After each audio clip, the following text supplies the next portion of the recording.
В республике может появиться собственное агентство по развитию института профессиональных квалификаций. Об этом заявили на Координационном совете в правительстве региона.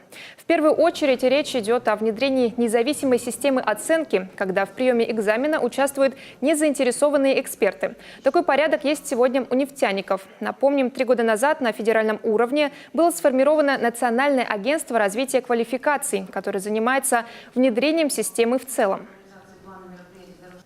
НАРК предлагает нам подписать соглашение с ними, которым предусматривается либо формирование новой структуры, либо обретение нового статуса старой структурой, коим являться могут быть подразделения Минтруда и Минобразования. Нужно обозначить, какая уполномоченная организация будет самостоятельную роль агентства выполнять или формировать новую организационную структуру.